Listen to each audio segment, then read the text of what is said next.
আসসালামু আলাইকুম, স্বাগত জানাচ্ছি আরটিভির রাতের সংবাদে। পুরোটা সংবাদে আপনাদের সাথে রয়েছে আমি নুসরাত সুজানা। বগুড়া ২ আসনের প্রার্থী নাগরিক ঐক্যের সভাপতি মাহমুদুর রহমান মান্না সহ ৫৮ জনের মনোনয়ন বৈধ ঘোষণা করেছে নির্বাচন কমিশন। আজ দ্বিতীয় দিনের শুনানিতে তাদের প্রার্থিতা ফিরিয়ে দেয় কমিশন। এদিন জামায়াত, জাতীয় পার্টি, বিভিন্ন রাজনৈতিক দলের প্রার্থী ও স্বতন্ত্রদের অধিকাংশ প্রার্থিতা ফিরে পায়। এতে সন্তোষ জানান প্রার্থীরা। পাশাপাশি রিটার্নিং কর্মকর্তাদের সিদ্ধান্তের বিরুদ্ধে অভিযোগ তোলেন অনেকে। নাজমুল হুদার রিপোর্টে থাকছে বিস্তারিত।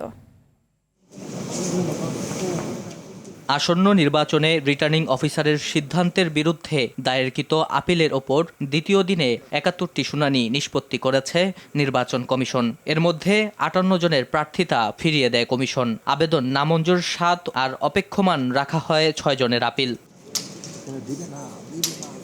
শুনানির পর গণমাধ্যমের কাছে রিটার্নিং কর্মকর্তাদের বিরুদ্ধে নিরপেক্ষতা নিয়ে প্রশ্ন তোলেন প্রার্থী ও পক্ষের আইনজীবীরা। ষড়যন্ত্র করে জেতা যায় না, আর গণতন্ত্রের লড়াই তখন অন্তত এই ষড়যন্ত্র দীর্ঘস্থায়ী হতেই পারে না। আজকের রায় তার প্রমাণ। যারা আমাদেরকে সহযোগিতা করতো আগের ভোটে, ইলেকশন কর্মকর্তারা, টিএনওরা, ডিসিরা, সেখান থেকেও প্রার্থীরা আসলে স্বতঃস্ফূর্ত সহযোগিতা পরিপূর্ণভাবে পায়নি। একটা সিগনেচার বাকি ছিল, সেই জন্য আমাকে রিটার্নিং কর্মকর্তা আমার মনোনয়নটা অবৈধ ঘোষণা করেছিল। যতটুকু অবৈধ কারণ ধরেছিল, আমার মনে হয়েছিল যে এটা ডিসি স্যারই এটা সমাধান করতে পারত। তবে আপিলে প্রার্থিতা ফিরে পেয়ে কমিশনের ওপর সন্তোষ প্রকাশ করেন প্রার্থীরা। আমাদের সিম্পলি একটা ভুল হয়েছিল সিগনেচারের, আলহামদুলিল্লাহ আপিল অ্যাকসেপ্টেড হয়েছে, মনোনয়ন বৈধ ঘোষণা করেছে।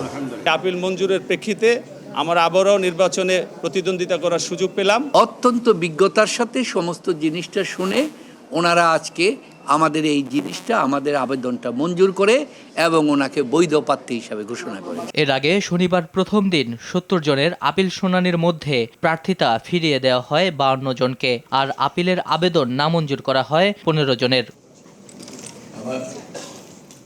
নাজমুল হুদা, আরটিভি, ঢাকা। এদিকে জাতীয় পার্টি ও জাতীয় গণতান্ত্রিক ফ্রন্ট এনডিএফ এর প্রার্থীদের প্রার্থিতা কেন অবৈধ ঘোষণা করা হবে না তা জানতে চেয়ে রুল জারি করেছে হাইকোর্ট।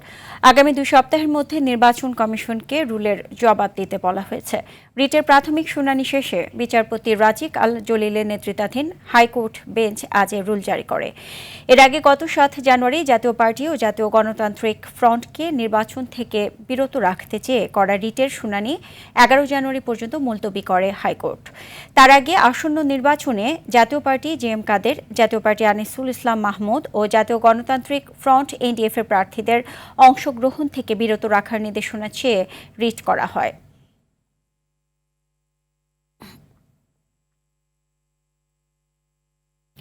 চাঁদাবাজি করছে অন্যরা মিলেমিশে, অথচ দোষ দিচ্ছে বিএনপির, এমন অভিযোগ করেছেন দলটির স্থায়ী কমিটির সদস্য মির্জা আব্বাস। তিনি বলেন, এই অপপ্রচারের বিরুদ্ধে সবাইকে ঐক্যবদ্ধ হতে হবে। রোববার রাতে সাবেক প্রধানমন্ত্রী বেগম খালেদা জিয়ার রুহের মাগফিরাত কামনায় শাহবাগ থানা ওলামা দলের দোয়া ও তাফসিরুল কোরআন মাহফিলে এসব কথা বলেন মির্জা আব্বাস। এ সময় নিজের বিরুদ্ধেও অপপ্রচার হচ্ছে অভিযোগ করে তিনি বলেন, এলাকা থেকে চাঁদাবাজি ও দুর্নীতি উৎখাত করতে সবাইকে এগিয়ে আসতে হবে।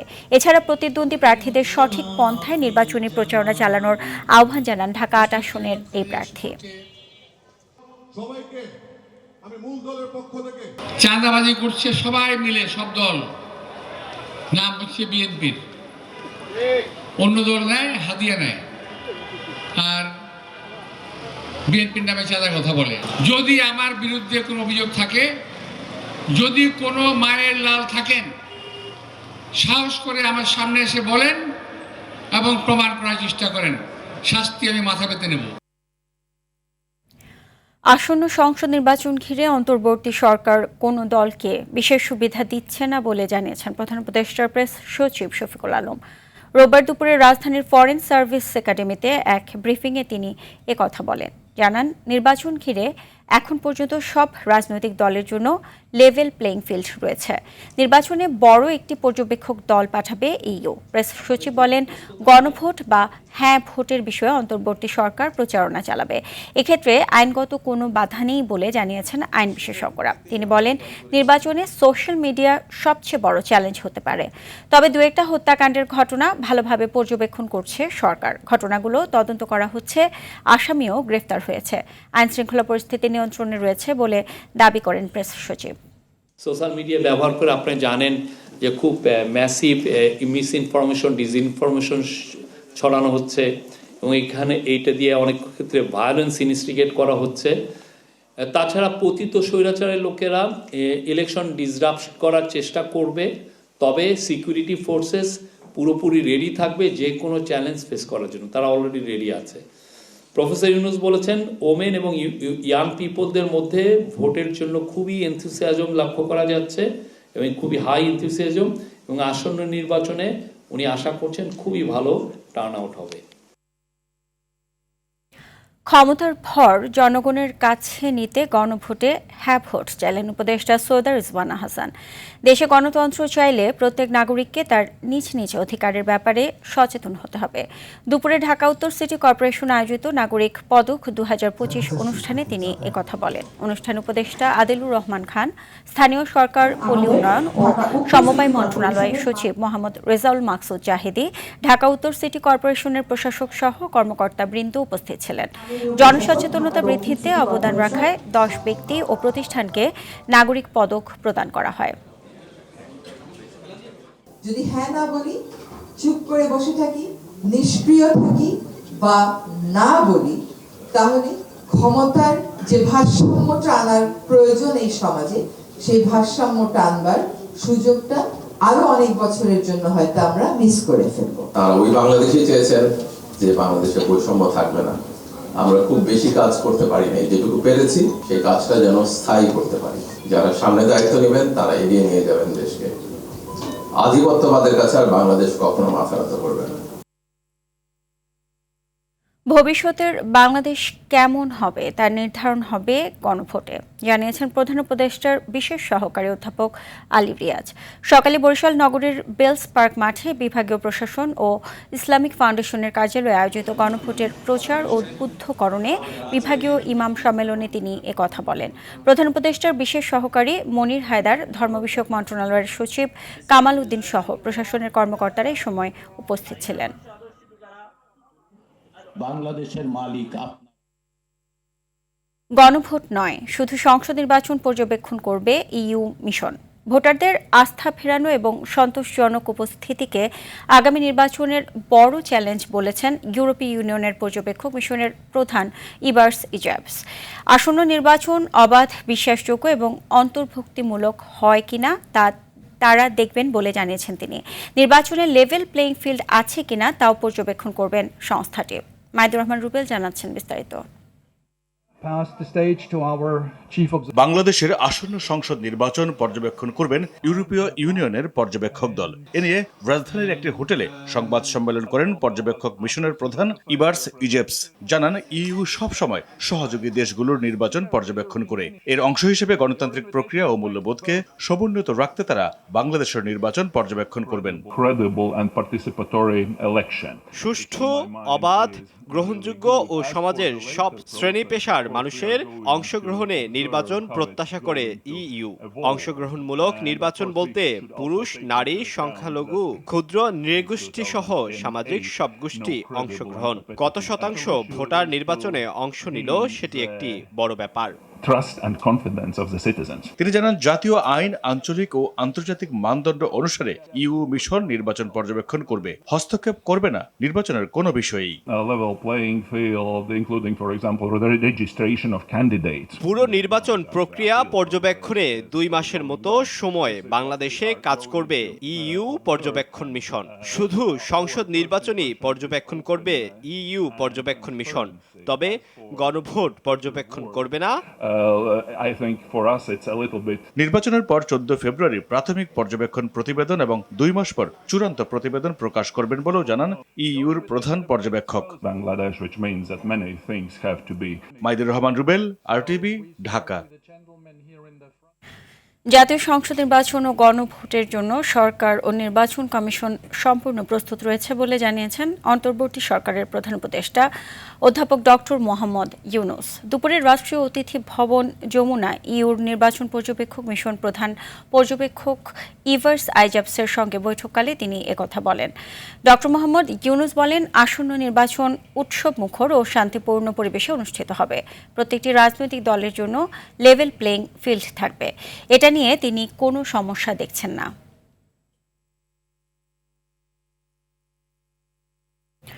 রাজধানীর বনশ্রীতে ফাতেমা আক্তার লিলি নামে এক শিক্ষার্থীর গলা কাটা মরদেহ উদ্ধারের ঘটনায় থানায় মামলা করেছে নিহতের পরিবার। তবে এখনও কাউকে আটক করতে পারেনি পুলিশ। পরিবারের দাবি, গভীর রাতে বাসায় প্রবেশ করতে বাধা দেয় এই হত্যাকাণ্ড ঘটাতে পারে তাদের রেস্তোরাঁ কর্মচারী মিলন। এ ঘটনায় নগদ টাকা ও স্বর্ণালংকার চুরির কথাও জানায় পরিবার। শাকিবুর রহমানের রিপোর্টে দেখুন বিস্তারিত। শনিবারের সিসিটিভি ফুটেজ, যেখানে দেখা যায় রাজধানীর দক্ষিণ বনশ্রী যে বাসায় উদ্ধার করা হয়েছে শিক্ষার্থী ফাতেমার গলাকাটা মরদেহ, সে বাসাতে দুপুরের দিকে প্রবেশ করছেন তাদের রেস্তোরাঁর কর্মচারী মিলন। প্রায় ২০ মিনিট পর বাসা থেকে বের হয়ে এলাকা ত্যাগ করে মিলন। পরিবারের অভিযোগ, গভীর রাতে বাসায় আসতে নিষেধ করাতেই ক্ষোভে এই হত্যাকাণ্ড ঘটাতে পারে রেস্তোরাঁর কর্মচারী মিলন। ফাতেমাকে হত্যার পর বাসা থেকে ৫ ভরি স্বর্ণ এবং নগদ টাকা নিয়ে যায় হত্যাকারী। মূল উদ্দেশ্য চুরির জন্য আসছিল। বৃহস্পতিবারে সে আবার কি করছে, রাত্রে ১১টা ১১:৩০ বাজে আসছে খাবার নিতে। তো আমার বোনে একটু করছে যে আপনি আগামীকাল থেকে সন্ধ্যার পর আসবেন, এত লেট করে আসবেন না। তো আমার বোনে ওই দিন আর মেন গেট খুলে নেয়, ও যে গেটের নিচ দিয়ে খাবারটা দিছে।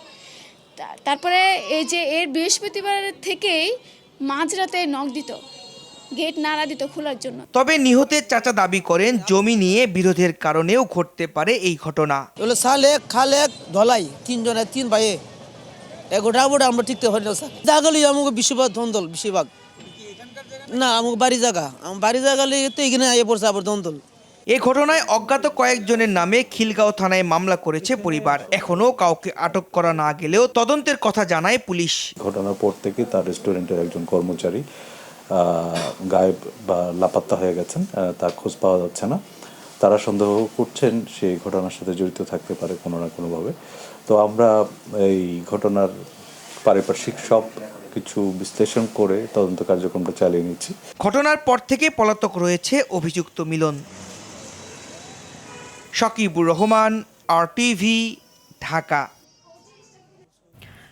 কারণ বাজারের ব্যবসায়িক দ্বন্দ্বের জেরে স্বেচ্ছাসেবক দলনেতা আজিজুর রহমান মুসাব্বিরকে হত্যা করা হয়েছে বলে জানিয়েছেন ডিএমপির ডিবি প্রধান মোহাম্মদ শফিকুল ইসলাম। তিনি জানান, আটকদের কেউই রাজনীতির সাথে জড়িত নয়। বিকেলে সংবাদ সম্মেলনে এসব কথা বলেন তিনি। এদিকে হত্যায় সরাসরি অংশ নেওয়া 2 শুটারের একজনকে গ্রেফতার করা হয়েছে, অন্যজনকেও চিহ্নিত করা হয়েছে। সর্দার রাজীবের রিপোর্টে থাকছে এরই বিস্তারিত। সম্প্রতি রাজধানীর কারণ বাজার এলাকায় সন্ত্রাসীদের গুলিতে নিহত হন ঢাকা মহানগর উত্তর স্বেচ্ছাসেবক দলের সাবেক সাধারণ সম্পাদক আজিজুর রহমান মুসাব্বির। আলোচিত এই ঘটনার সাথে জড়িতদের ধরতে বিভিন্ন জায়গায় অভিযান চালাচ্ছে গোয়েন্দা পুলিশ। অভিযানে ইতিমধ্যে হামলার মূল পরিকল্পনাকারী বিল্লাল, শুটার জিন্নাত ও মোহাম্মদ রিয়াজ এবং বিল্লালের ভাই আব্দুল কাদিরকে আটক করা হয়েছে। তবে এ ঘটনায় আরেক শুটার রহিমকে এখনও ধরা যায়নি। 2 জন শুটারের একজন জিনাত পিতা আব্দুর রশিদ, তাকে গ্রেপ্তার করা হয়। ঘটনার মূল সমন্বয়কারী মোহাম্মদ বিল্লাল হোসেন পিতা শহীদুল্লাহ, তাকে গ্রেপ্তার করা হয়। পাশাপাশি শহীদুল্লাহর ভাই আব্দুল কাদির, যে ঘটনার পরবর্তীতে আসামিদেরকে পলায়নে সহায়তা করা, আসামিদের মোবাইল পরিবর্তন করা সহ অন্যান্য কাজে সহযোগিতা করে, তাকে গ্রেপ্তার করা হয়। পুলিশ জানায়, ব্যবসায়িক দ্বন্দ্বে এই হত্যাকাণ্ড ঘটানো হয়েছে। মুসাব্বিরকে হত্যার নির্দেশ বিদেশ থেকে বিল্লালকে দেন তার এক বড় ভাই, কিন্তু রিয়াজকে হত্যার জন্য ভাড়া করা হলেও তিনি খুন না করায় পরে দায়িত্ব পান জিন্নাত। 2 ভাই অ্যারেস্ট হয়ে আছে এবং আরেকজন ভাই এই হত্যাকাণ্ডের সঙ্গে সরাসরি জড়িত ছিল বলে আমরা শনাক্ত করেছি। তা কাজে এটা মনে হচ্ছে যে তারা ওখানে ব্যবসা কেন্দ্রিক ব্যবসায়িক ইয়ে থেকে ইয়ে আছে, এর নেপথ্যেও কিছু আছে কিনা এটা আমরা তো কেবল আসামি নিয়ে আসলাম। ডিবি প্রধান জানান, প্রাথমিক জিজ্ঞাসাবাদে আটকরা হত্যার কথা স্বীকার করেছেন, তবে তদন্তের স্বার্থে বিস্তারিত এখনই বলা যাচ্ছে না। দ্রুতই ঘটনার কারণ উদ্ঘাটন করা সম্ভব হবে। এখন আমরা আসামি নিয়ে আসছি, রিমান্ডে নিয়ে আসে তাদেরকে আমরা একবারে একান্তভাবে জিজ্ঞাসাবাদ করব, তাদেরকে পিও ভিজিট করাবো, টোটাল জিনিসটা তো আমরা একটা ছকের ভিতরে। গত বুধবার পশ্চিম তেজতুরি বাজারে দুর্বৃত্তের গুলিতে নিহত হন মুসাব্বির। এ ঘটনায় পরদিন তেজগাঁও থানায় অজ্ঞাত পরিচয় 4-5 জনকে আসামি করে মামলা করেন নিহতের স্ত্রী সুরাইয়া বেগম। সর্দার রাজীব, RTV, ঢাকা।